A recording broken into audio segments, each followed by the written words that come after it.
All right, guys, welcome back. Welcome back. We're here to do a kind of a special podcast episode. This is definitely going to be a special one because of what's coming up, especially this year. This is the 50th anniversary of the Fitzgerald sinking. Yep, 1975. Which is it's been 50 years. It has been 50 years.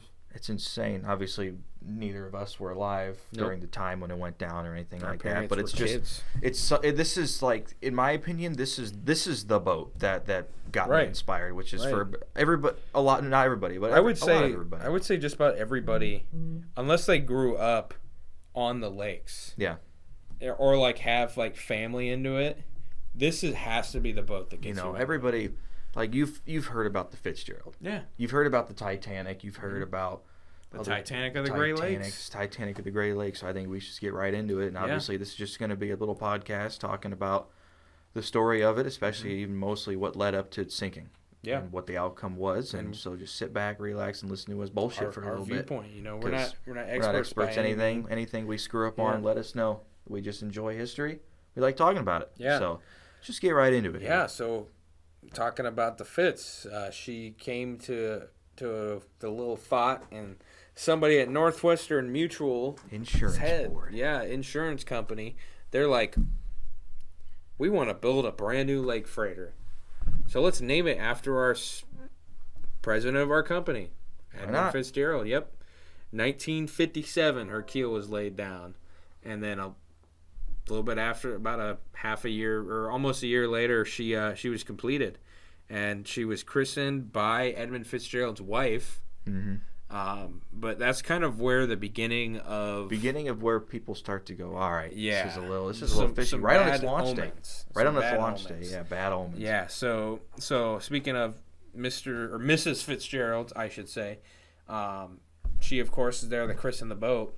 Well, it takes 3 tries to do this. I mean, we're talking about throwing a glass bottle against a massive metal hull. Like, it should break just like that. Right. You're going to drop it on the floor, it'll break right away. But apparently, there was something fishy going on. I didn't know that. There. I had no idea that it took a couple attempts for that. It's already a little bizarre. Because, I mean, even if you watch footage, Navy ships, whatever, you see them do it, and it always breaks right away. So that was a little funny. And then right after that, the keel blocks wouldn't come out. I didn't know that one either, actually. Yeah. And I guess supposedly it took them 36 minutes to get the keel blocks ready to get out of the way so it would actually go into the water. And then when it went into the water, it slammed into the dock next to it, which made a massive wave. And a guy had a heart attack and died on the scene. Yeah. There was a guy in this crowd, which you said how many people were in the crowd to watch this? 15,000 people. That's according to the Great Lakes Shipwreck Society. I mean, it was the biggest boat at the time. Yeah, it was. She was the queen of the lakes at the time. She was 729 feet long. And one thing that if you guys don't know, the way that these boats were launched, they were launched sideways. Yep. Long ways into the water. Like if you look at old footage such as like the Titanic, those bigger salt boats, they go down a slip ramp. Yeah. Kind of go back up. These ones, straight side, boom. And they still do that with some ships today. But they still do that. That's just what they did with the Great Lakes boats for whatever reason. But if you know, let us know. Yeah. So I mean, she had those weird events, but other than that, up until 1975, it's fitting out and everything. She didn't really have any problems. She won a safety award in 1969 for no loss of work injuries, meaning like somebody had to be off work because they got hurt for 8 years. That's pretty good. And she was kind of a really cool boat. I mean, we were talking about the captain. One of the, not the one that went down with the ship, but one of the prior captains was known for playing music over their loudspeakers. And then going out while they're going through like the Sioux, through the locks, or St. Clair River in Detroit. And he would, not only were they playing music, but he would shout out facts about the He was really Fitzgerald. in with spectators. There were spectators still like spectators today. It was just a great thing, especially live by the area, going to visit it, go and check it out.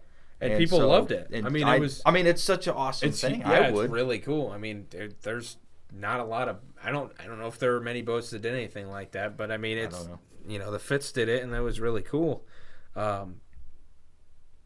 But yeah, she was built by Great Lakes Shipworks, which just closed down a couple years ago. Yep. I think during COVID, didn't they? Something like that. COVID probably killed right him, after, yeah. but it was right after. Yep. But yeah, she was hull number 301, and yeah, she was the flagship of the Columbia Transportation Fleet, which was owned by the Oglebay Norton Company that survived until like the mid 2000s. They had a couple footers.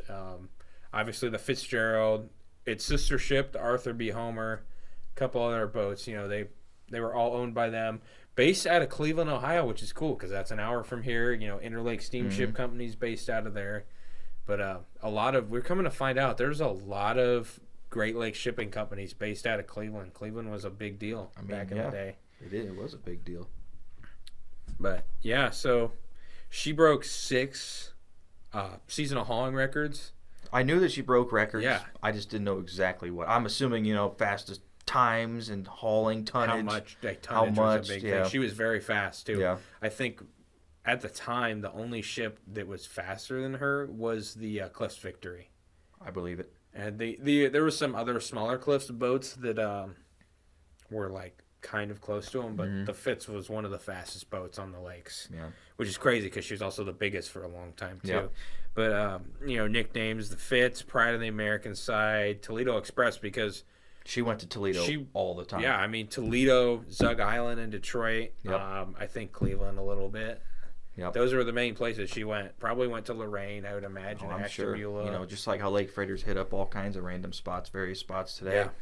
She was a straight deck carrier, Yep. which if you're not in the world of Great Lakes ships, that means that she had to go to ports that had these things called Hewlett unloaders, which are giant. We got a couple cranes. things about those. Yeah. Yeah, we have a cool video of it. They used to have Cleveland was the last place that they had. They were disassembled, but complete Hewletts, and then they Yep. scrapped them about a year and a half ago. Yep. They were just sitting there right next to a walking path, but right behind the ore dock there, right off of Yep. Lake Erie. And yeah, they scrapped them, but we have some footage of it up. We got to see a bucket. There's a bucket in Ashtabula. That's cool. You can actually go in it. Yeah, Look at and they saved a bucket in Cleveland. They're going to put it in the park, but it's not up yet. But she was a straight deck carrier, meaning she had to have these Hewletts, which are basically cranes. Yep. Literally, it's just a giant grabber. Yeah. Yep. Comes in, obviously all their open hatches. Dude rides in. Yep. Grabs it, unloads it. It's just back and forth until it's empty. It's awesome. Yeah. That's nowadays, just how it was. Nowadays all the carriers Yep. have their own self unloader, but she was kind of before that time. They existed then, Yep. but they were not the thing. So straight deck carrier.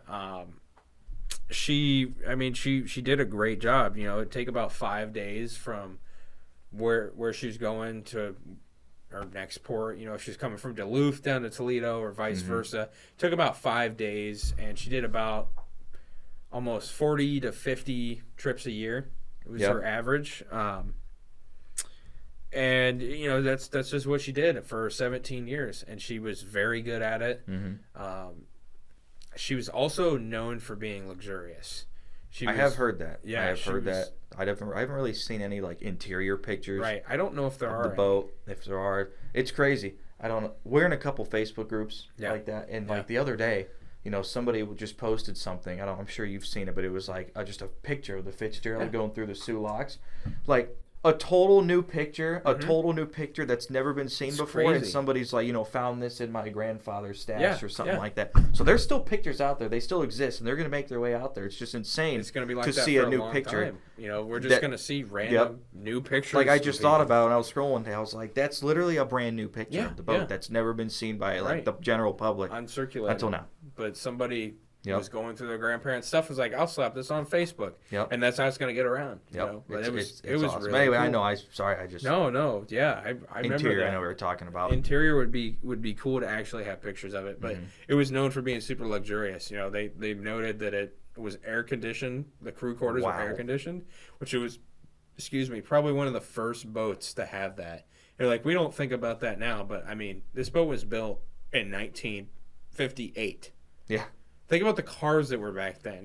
The only car that even had fuel injection was not literally the only car, but like the Chevy Corvette. Yeah. Their first generation fuel injection that they did. Yep. But like no cars even had, power windows, and to think about something having air conditioning, let alone like a ship, right? It's like unheard of. Right. So they really poured their heart. I mean, it was the fastest Queen of the Lake, nicest, biggest ship. I guess that was known that when they had guests on there, because all Great Lakes ships have guest quarters. Yep. And they're usually really nice. Mm-hmm. The Fitzes were like nicer than nice. I mean, they're basically really exceptional. Like they must have really thought of, hey, we're gonna have guests. Yeah. We want to show them. Yep. How nice that this is. Mm-hmm. It's the flagship. You just told me that the captain would like to have every. Would you say every night a candlelit dinner? Once every trip, yeah. Once he'd do every a candlelit dinner, and they were known. There's cookbooks out there with their menu, and I know one of the Great Lakes societies in Detroit, around Detroit and Michigan, they're actually doing a meal from the menu. Oh, really? That the Fitz had, which was really cool. But that's cool. Yeah, I mean that stuff's out there. You can find it. You can make stuff that was made in the ship.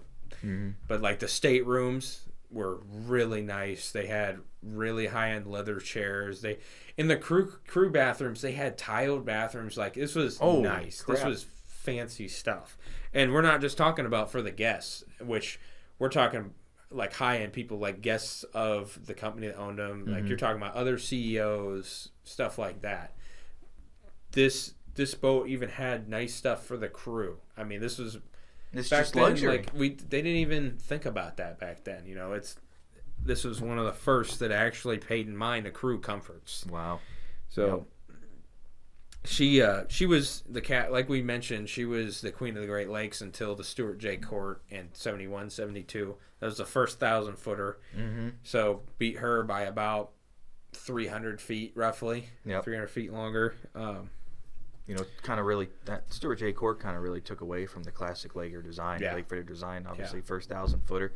Stuart J. Court was still a forward pilot house boat, but it's just, you look at it, what I'm talking about. It's massive and in like an industrial way. Yeah. The Roger Blau was completed about the same time, mm-hmm. and that I feel is the bridge between the two. Yeah, it definitely is. It still has the styling of the classic Lake Freighter, but it's massive. Yeah. It's not as long, but its width, its girth is crazy. Yep.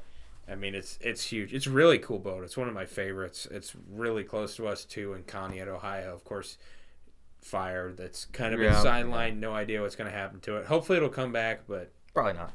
Not holding my breath for it. Nope. But yeah, so the Fitz, she had 21 hatches for her cargo hold, and she which this is kind of weird to me because we were just talking about the International Harvester fleet, where in the 1950 they converted one of their ships from coal to oil. I was thinking about this one too. I know where you're getting at. Yeah, the Fitzgerald was still coal when it was built. Still not oil fired. Yeah, they built it like we're talking about all these advancements, yet it's still coal fired. It's just a little weird. I mean, they converted it 71, 72. Mm-hmm. It was oil fired then, and then they also around that time it got a bow thruster. Mm-hmm. But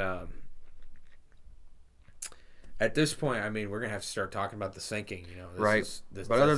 Other than like a couple minor instances of I think I remember hearing that the Fitzgerald almost hit a boat or did hit a boat right off of Belle Island. They did, Belle Isle, they had a wherever collision. It's called. Obviously, it was no hard major damage to the ship itself. Right, Obviously, nothing life-threatening or anything like that. But other than that, pretty smooth sailing. Really, no minor inconveniences or anything like that. Other than it being popular with boat watchers because of the captain's Captain Peter. I can't remember his last name, but the stuff he did, it really didn't have anything notable other than its records and it being the fastest in the Queen of Great Lakes. Nothing. It was still a workhorse. You're right. Nothing like seriously, like no major incidents until November 10th. Mm-hmm. So there's we talked about the mishaps when she was launched, but she was really designed to have comfort in mind for the crew and the passengers. But let's get into let's start getting into why days. we're doing this. Let's get into why we're talking about this. Yeah, the reason that there's the wonderful song, the wonderful ballad by Gordon Lightfoot, and there's a beer about it here. Beer about it, which Great we're going Lakes to have Brewing to. Company. Yep. But why is all this stuff going on? Why is all this happening? It's because she sank. It's because she sank, and it is to this day. It's the largest largest sinking in the Great Lakes. She's the biggest boat. She was the most advanced boat. We're talking the last ship that sank before her was 30 years older than her. Mm-hmm. I think you're right. Yeah. It was calcite. Yep. Was it calcite? I believe so. I'm not sure. It was a Bradley boat. And then before that, Cedarville. I'm sorry, not the calcite. The Cedarville. Yep. The Cedarville sank before then, or before the Fitz. And then we had the Carl D. Bradley, which was really bad. That was a bad one, but that one had survivors. A couple survivors. Two survivors. It had a bigger crew, and more people died than in the Fitz, but that boat was a lot smaller than the Fitz was. We know kind of what happened because of the survivors. The Fitzgerald did not have a single survivor. Yep. It was a straight up search and rescue for the vessel, and that's why it's just so mysterious. Mm-hmm. The only thing they really found from it was an oil slick, a life raft, and a couple pieces of debris here and there. Right. But other than that, though, leading up to the sinking, this is where we made videos of it before. The Arthur M. Anderson comes into play because we wouldn't know a lot. Yeah, we wouldn't. But we wouldn't know anything if it wasn't for the Anderson, which is why it's so important. Yep, because they kind of took the whole route together. So the Fitz left Burlington Northern Dock Number 1 in Superior, Wisconsin, and met the Anderson right outside from Tuport, Minnesota. Mm-hmm. And at this point, they knew that it was going to be a pretty bad night. They knew that the storm was starting to brew. That night before they got the gale warning. Yep. That was eventually upgraded to a storm warning. So they at first they kind of took a safe route, kind of along the northern edge of Lake Superior. Yep. And then they cut down. Well, when they were cutting down, and this is almost all of this is quite like he said is from the Anderson, from Captain Bernie Cooper. Yep. He watched the Fitz, who was in front of them by roughly 17 miles. She's a faster ship. That's mainly why. Yep. But he watched him on his radar display go a little too close. Like, I guess it was a known place where it was pretty shallow. And McSorley cut a little close there. And it's not confirmed because nobody ever said for sure that the ship ran aground or clipped the bottom or anything like that. But Captain Bernie Cooper said that he knows that they went too close into the shallow water. Mm-hmm. And then not long after he saw that on his radar screen, he measured it too by the Caribou Point light. And then the Fitzgerald's mark on the radar. He measured it, and he said it was too close. And that was from an interview back, close to the time of the event. But McSorley, like almost right after that, reported they had a rail down, which that is a major. That is thing. A major. That is huge. Right, I remember hearing about that. Yeah. One of those big things because obviously the rails, if you look at any kind of straight deck freighter, runs along each side of the ship. Mm-hmm. All the way across, and the fact that he has a rail down, I don't know how they're like welded or whatnot, or how they're actually or how that is, but I don't know if like a couple posts around the rail was down because you're right, they're just cables. They're cables thread just inserted through a couple pieces of all blocks of not necessarily metal. Like structurally important to the ship. It's literally just a railing, like almost like a borderline safety railing, except for it just runs alongside the ship, and really nothing is supposed to break those. Nothing other than flexing of the hull. Yeah, the hull has to flex because it's like it's pulled tight between the pilot house and the stern of the ship. Aft crew quarters. Yeah, the aft crew quarters.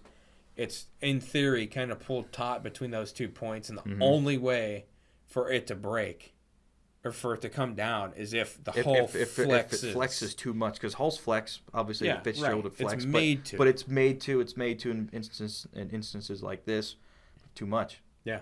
that's a big no-go, especially if the whole thing. I don't know if they were snapped. I know you said it was down. It was down. It was. Regardless, that's definitely a pretty big warning shot. Pretty scary. That right there is, I think personally, is enough to know that he definitely did something happened. He ground it out and messed something up, and he was also missing a couple of events for the cargo hold, which means water can pour in. But also, if he's got a big gash in the bottom, I mean, he's probably taking on. He's taking on but he water didn't know at the time. But you know, they said the pumps were working, and I believe the Fitz was. It was after they started putting tunnels in, because the Anderson has tunnels. So the Fitz would have tunnels along the cargo hold, but I'm sure that was those are like the first things to flood. So those are probably shut off. I mean, there probably wasn't crew going in there, which also is crazy to think about. I mean, you're cut completely off. Yeah. The officers are in the front. Their quarters are like where the pilot house is, and then the rest of the crew, the deckhands and everybody, are in the back. So you think about this. This is, I mean, you're almost an eighth of a mile long. You are an eighth of a mile long, pretty much, a little bit over, and you're completely separated from. And they did it for safety in the case of raining or bad events. You know, you don't have to walk up along the top. Right. And that's the whole purpose for it, obviously. You can't move now, though. You can't move. You can't get up. You can't travel back and forth, and you're completely cut off. I mean, there is recording of Captain McSorley ordering that nobody goes out. Yep. He was telling one of the mates, do not let anybody go out on deck. You were going to get swept away. Right. Because the storm was so bad that night that you just told me about an encounter that McSorley had. Yeah, and we'll get into that here in a little bit. This was actually from the Anderson that reported this. Yeah, sorry, Anderson. But we'll get into it in a second. Yeah, sorry. No, you're good. It's crazy. Yeah, it is crazy. But anyway, we're to the point now. The Fitzgerald's in front of the Anderson. They're both communicating back and forth. He reported that his railings were down, which is immediately we're the 10th big no good at this point. This is earlier in the day that it sinks. Yep. So, I mean, we're talking a couple hours later is where it really starts to get really bad. You know, they reported with the gale that it was going to have gusts up to 50, 14 to 16-foot waves. What actually happens is there's 58 knot steady gusts, they only reported steady winds. 12 to 14, 16-foot waves. Yeah. No, they reported that big. You could take your boat out in that. No. No, not in the slightest, but I mean, I'll try it. We're not making. Cole could probably take his truck out there, don't you think? He'd make it. Yeah, he'd make it. He's got a Silverado. He'd be fine. So the actual weather reported by the Anderson was 58-foot straight winds, or 58 mile an hour straight winds, with 70-mile-an-hour gusts and 18 to 25-foot seas. It's a little bit bigger. That's double. As far as waves go, that's like double. And who knows if you have a rogue wave or two? Yeah, you know, a random rogue wave might be even more. This point is where Cooper says that he had 2 rogue waves strike his boat at the same time. And we were talking about this before we started recording. This has to be the most terrifying thing. Anybody can see. This is insane. This is why this story is so it's right out of a movie. Yeah, it's true. This is truly right out of a movie. But anyway, so.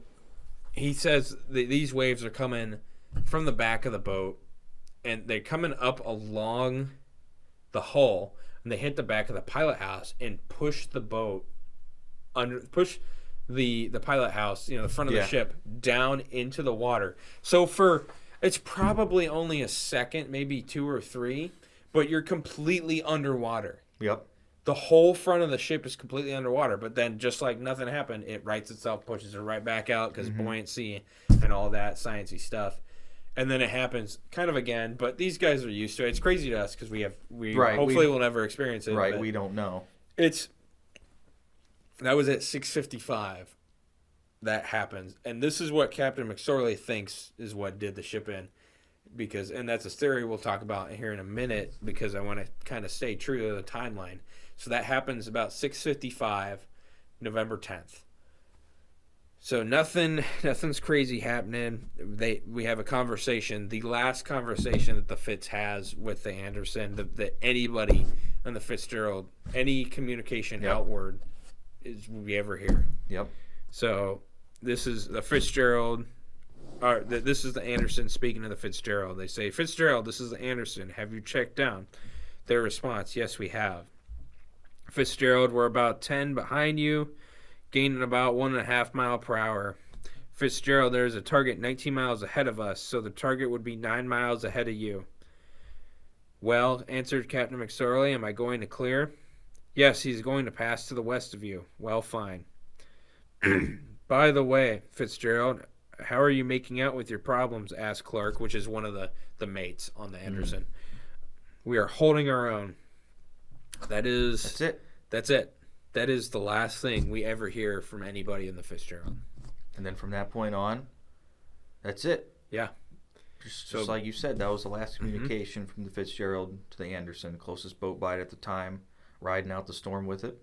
And by that point, pretty much, Anderson keeps going, keeps making its way. And I don't know exactly how it played out, but the Anderson made it to wherever it was going. Whitefish Bay. And then I think they realized, I don't know if somebody radioed into them, or I don't know if you have it in your notes or not. I do have it. Okay. Kind of a little bit there. So we're talking about, too, kind of before we start recording, the waves are so big that during times they're making it so you can't see on the radar because they actually go high enough to block the radar. Yeah. Well, so this happens. So the Fitz would disappear from time to time, but it always comes back. Yep. Well, about maybe 10 minutes after this conversation ends, they lose it on the radar, and it never comes back. Yep. So this is where they're starting to be like little concerned. They call out about 7 minutes later, nothing. That's 7:22 p.m. They remember they just talked to him not even 20 minutes ago. Nothing.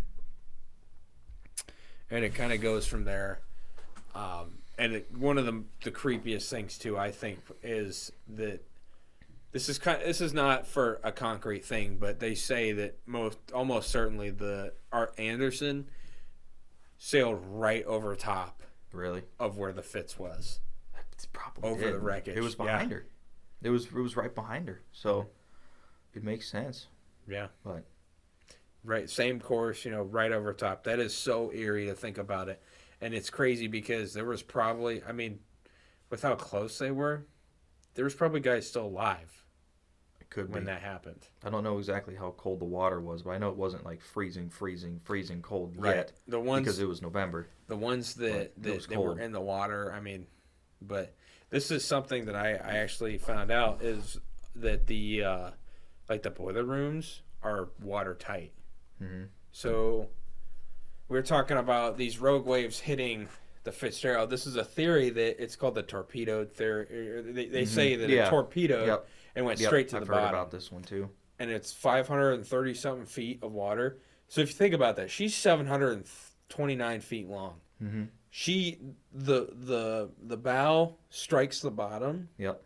They're literally at the bottom of Lake Superior. The stern is up in the air. Like it is out of water, completely out of water. And of course the front half of the ship is upside down and the rear half is broken off right beside it, right side up. So they hit, and with that tear potentially from grounding, it probably I think it's the stern that's fully flipped over, slammed on the bottom. I think the bow. I think you said it backwards. Sorry. Yeah, I didn't really check for sure. Because I think the bow. I don't remember, but it could be either way. But it could be either way. It's still one half was upside down. Regardless, she fully split in half. Yeah, she fully split in two, and it. I don't know if she split in half above the water. Think about the fact that the crew in the engine room are still alive when the water. The ship could be completely underwater because it's watertight. Yep. That's terrifying. It's so scary. It had to have been such, obviously, no survivors, but it had to have been one of the scariest moments. Yeah, with ever. Nobody can imagine that. Right. Nobody can imagine that. All we can do is just with the survivors of the Carl D. Bradley. They talked about there's a loud bang, and then the front half kind of sagged and then slowly broke off. Yep. I gotta imagine it would be something similar. A loud bang and probably could Well, I have didn't been a know. couple, you know. Whenever the Daniel Morel sank, Yeah. because it's split in half too, Mm-hmm. the bow sank first, and then the rear still went under its Yeah, own that's power. right. I That's the remember, one because there were yeah. survivors. I think there was a couple of survivors on that one as well, and they remember recalling the bow sinking. Mm-hmm. They were thrown in the water, and the stern Kept still on steaming, steaming. lights Yep. blaring right away, and Yep. they found it a couple 100 feet away from each other. Each other wrecked, which Yeah. confirmed them, because I think that on the Carl D. Bradley, I don't know if it was that one or the Morel, but they tried to basically say that it was an act of God, and when it actually was bad steel. I think it was the Morel, It was. and it was bad steel It was the. because they didn't think was that the- it split in half. It was the Bradley. It was the Bradley. Yeah, Yeah, it that's was right, the because Bradley. they were both close to it. They didn't want to admit, or they didn't believe that it was split in half Right, 'cause until they actually went down and found out Yep. it's split in half. Mm-hmm. Because the two that survived were like, it split in half, and they're like, no, it didn't. Because It they was an went act of down God. and they showed, because they was close together. Yep. I remember it was, but they couldn't make out until they actually got a robot Mm-hmm. down there, and we're like, oh, there's a crack right there. Yep. Oh, it's, But- it's it's missing a little bit. Well, But yeah, this Anyway. this is It's just it's tragic and it's terrifying, but it's horrible. just so. I don't want to use the word inspiring, but it's just something that we got to keep Yeah. keep around. That's Yeah. why it's such a big deal. I can't imagine. I couldn't imagine Never. being, like, going from, I mean, you're not doing great, but on the water to, you are so far deep. You're never gonna underwater recover. that there's no way. You're probably already dead because I think the glass broke Oh, in the pilot house. Oh, so for immediately sure. water rushed for in. sure. You're dead within a matter of time. Yep. I mean, not much at all, but it took them a little bit, to actually confirm that the Fitzgerald was there. They did have like a P-3 Orion, that's a Navy Mhm. plane, using magnetic anomaly detectors that they kind of are like, oh well, there's something here underwater, about 17 miles northwest of Whitefish Point. The Coast Guard cutter Woodrush was out there. They were using sonar. They kind of came to the same conclusion. But it wasn't until May of 1976 with the Woodrush out there again and with a Navy submersible, that's when they actually determined that it was the Fitz. Yep. So it was 43,000 feet of videotape, 900 photographs. On May 20th, 1976, they saw the name Edmund Fitzgerald on the stern upside down, 535 feet below the surface.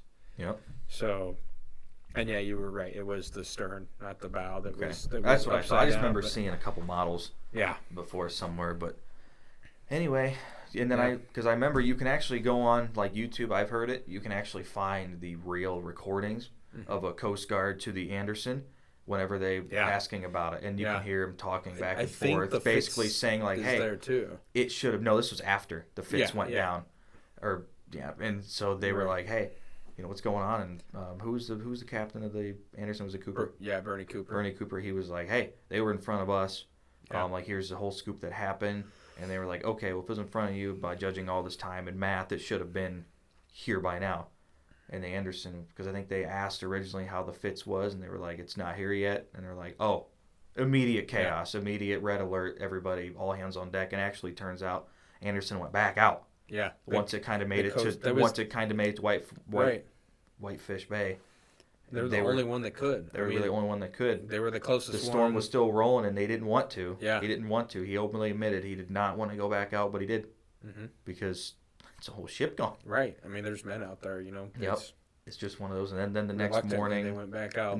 you said there was all kinds of boats out helping in the The, search and rescue. You actually have the list of them.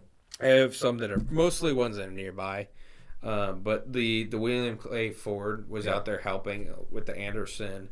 The Roger Blau was nearby because they picked up a couple of pieces from Mhm. they picked up one of the lifeboats or both the lifeboats. I can't couple things from the Fitz. The Wilfred Sykes they were nearby. They didn't really help because their captain, he was known for being good at predicting weather, so he stayed in a protected area in a bay, kind of up on the Canadian side. But The Frontenac was nearby. Of course, Roger Blau, William Clay Ford. The William R. Roche Reserve was nearby, which was a fleet mate of the Fitz. The SS Hilda Marjane, and then of course the Woodrush, the Coast Guard cutter Woodrush came. They were about a day after, because it took them that long to get there. They took them a couple hours to depart, but it took them a day to actually get to the spot. And then there was a couple of salties nearby. That the Nanfree was one of them. And I mean they all looked. They got bits and pieces. There's the ships, or not the ships, the lifeboats. Did you say that there was a life raft too? They said that there is an inflatable. I'm pretty sure, an inflatable life raft that they found. Yeah, because it's up in display in Toledo, in their maritime museum. Yeah, which we're going to be going up there. Mm-hmm. Stay tuned for another video of that one. We're going to be going on the Schoonmaker as well, as their events for the Fitz events. It's going to be great. Mm-hmm. It's going to be something that we just really want to be a part of. Right. We think we should, and because we want to learn more. Yeah, absolutely.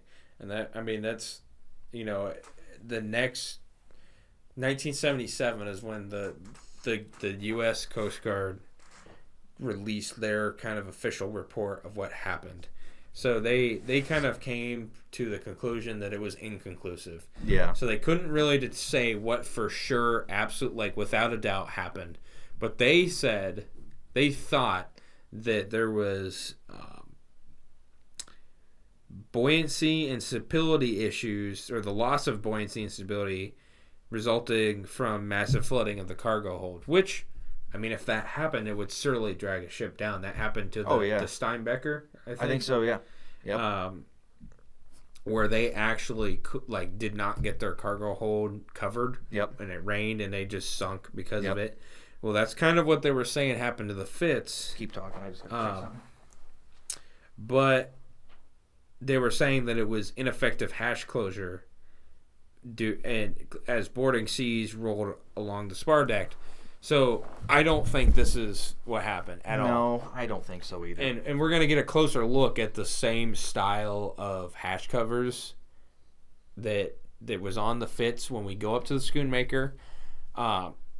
They did exactly what they were supposed to do. If they needed to close more of the hatch covers, then they would have. It wasn't that they didn't have enough closed. And there's videos out there about people that are more educated on this than me, and that's why I'm coming to this conclusion, because I've listened to what they had to say. But I feel like that's just we're labeled it as this because it'll be easy. Yeah. But what I personally think is that the grounding that Bernie Cooper saw, with which symptoms of that would be the list, of course. Yep. And the railing down. He did say that he did have a list. That, depending on how bad that gash is, it could be into the cargo hold. Yep. And then you have the vent covers missing. Mm-hmm. That also, I mean, that's going to fill up the water too. And heck, even if it did enough damage, or if it twisted the ship enough to pop that railing, who knows? Maybe it popped some of those covers off. Maybe it popped a couple hatch covers off. I'm not sure. Yeah, so I mean that, and then the rogue waves.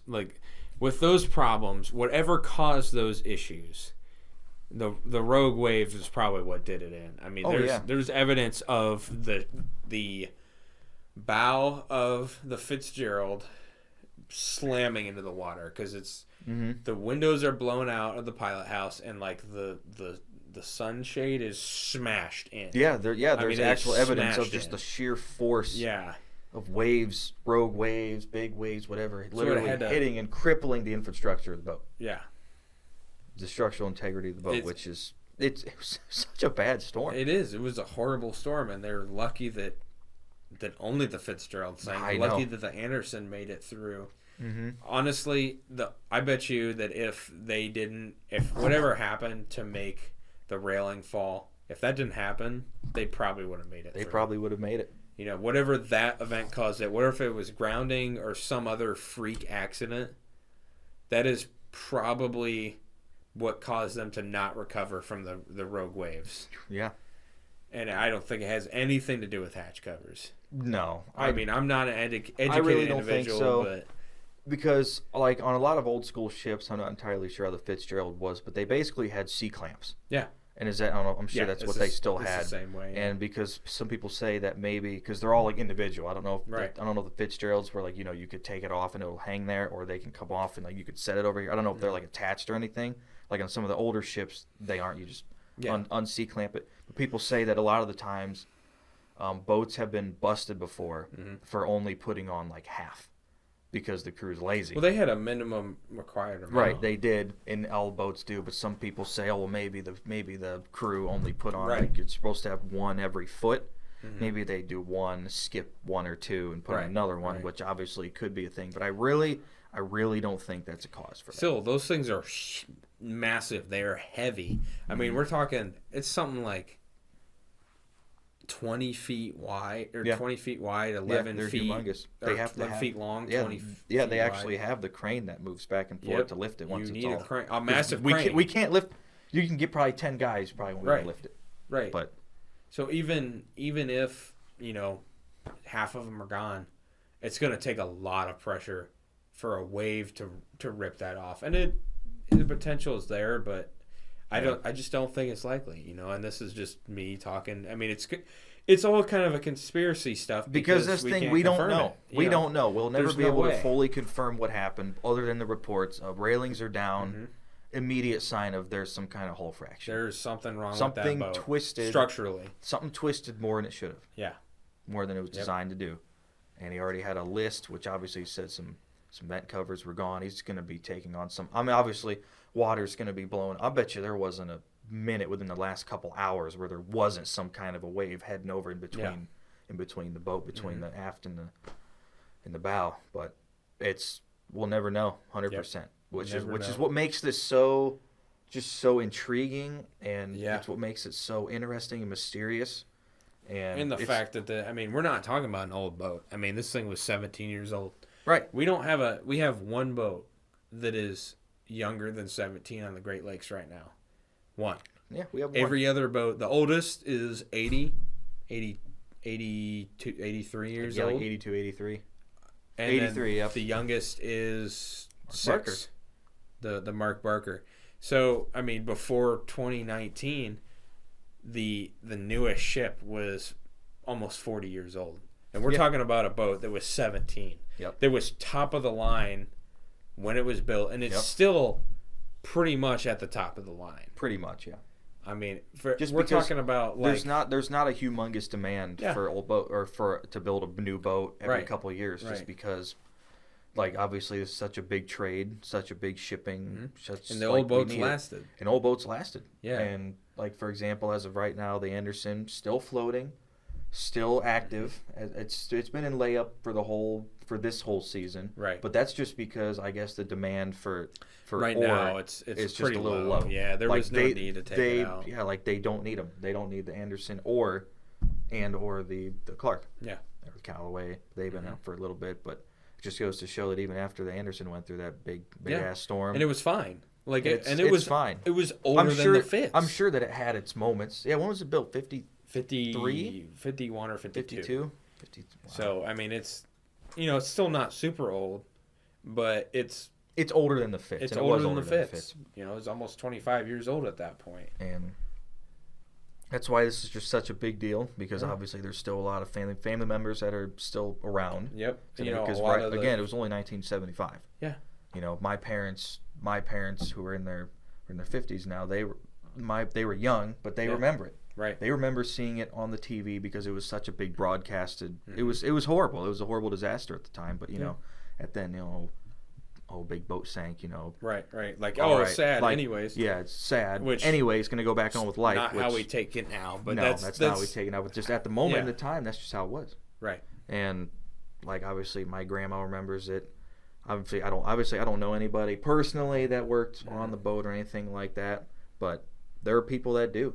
Yeah. Or there are people that I'm just going to be honest with you. We probably have a comment or two on our channel about somebody referring to like, my grandfather was this, maybe not the Fitzgerald, but a lake freighter. Yeah. Like whatever. Well, and your dad, I mean, it's not the Fitz. My dad, it turns out that my dad just talked to a guy who worked on the Willisby Boyer, or the Schoonmaker now. Yeah. That was working active on it when the Fitzgerald went down, and it turns out he's just a nice old guy, which we really like to get to talk to one day, just because it'd be cool. Try to get him on here and get some interview. It would be phenomenal. But it's just crazy how such a small world it is that we have this opportunity, and how they're just still floating around here.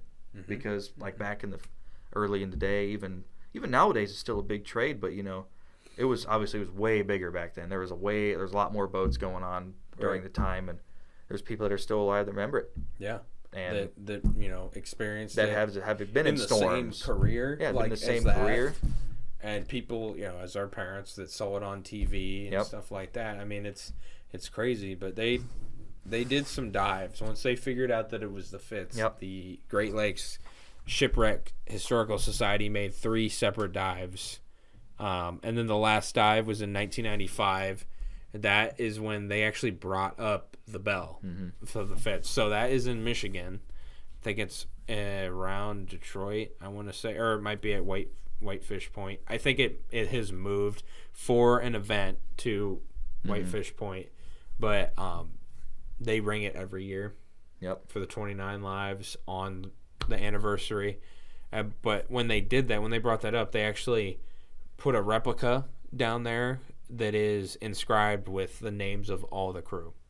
So that's pretty cool. They return that. That's kind of like the headstone, so to speak, because it is a grave site. It has been labeled that. It's actually in Canadian waters in the Great Lakes, and they have outlawed any dives to it. So you can no longer dive to the Fitz. You can't do anything without approval from the Canadian government, except for maybe, park your boat above it on the top of the water. But if you do anything else, and you'll probably still get on you if you're on it. But absolutely, that's to kind of pay respects to the deceased and their families, and it's cool the publicity that it gets now. It's great. It's even like within the last few years. Yeah, it's definitely grown. Social media, totally big help. Yep, totally. Yep, like. It's borderline a meme, which, I mean, I'm going to say it is a meme, but it's a good meme. It's not like a meme that's like making it feel dumb or stupid. It is a genuine meme where people post saying, going to drink 29 beers tonight for the 29 men lost because it's a remembrance thing, which I know it's funny. Maybe to some people it's not, but that the whole wreckage and the story has made it to somebody who understands it and knows what happened. And you don't really see it's hard to get that, and just because of how big tragedy it is. That and the song by Gordon Lightfoot. The song by Gordon Lightfoot is it makes a good drinking song. That's for sure. It's a good staple, and it's a to pay honor to them, and that's the thing, and it brings people into that realm. It's to pay respects, and it sheds a light onto that hobby of boating and stuff like that, and it's really cool. And because there's no point to why and where you should have any reason to say, to basically shit on it. Yeah, exactly. What did it do to you? Which I know is a big thing that people say, like it didn't affect your life at all. Maybe in some people, it did. Obviously, big tragedy, but it's making its rounds to people that it should. Yeah. To the younger generation too. They're not. It's in remembrance, and it's going to continue on for and I think it's the foreseeable future. I think it's only going to get bigger. You're probably right on that. It's only going to get bigger, and honestly, it's probably a good place to stop for for tonight. I hope we did the proper respect for it. Hope we did too. It's a big thing. It's a very big deal. 29 people died. A lot of them are fellow Ohioans here with us, and we want to. We want to thank you for watching this. This is about the Fitz. It's a little sombering fact, but it's a cool boat, and it has a tragic story. But I mean, it's where it all started for me. Yeah, Genuinely. I used to have models. My grandma, she used to go up. I didn't know that she has a family who lives up by the Sulaks. Oh, yeah. And they would go watch them. Like her and like her sisters. Fitz. Yeah. And she watched them. The last time I went up there was like 2008, 2009. I was like, I don't know, I was in like kindergarten, and she brought me like a little like wooden Edmund Fitzgerald, and she was like, you know about this? And I was like, no. Yeah. She's like, this was an old boat, blah, blah, blah, you know. And I was like, oh, okay. And then that's literally that night started all of it. Got books. You know, I was already in love with the Titanic. Started from there. That's what. Now here we are. Yeah. So, but thank you guys for watching. Yeah. Check out our other videos, and we got some good ones coming down the pipeline. So be on the lookout for that. Yep. We're going to try to start recording a little bit more frequently again. Yep, that it's really cold out. Now that it's really, really cold out and going to be snowing, and it's going to be dark at like 5, it's perfect. It's perfect time to start filming videos. It's perfect to go up on a Saturday and go and lose our drones over in the Blau. I can't wait. But anyway, guys, have a good one. We'll see you.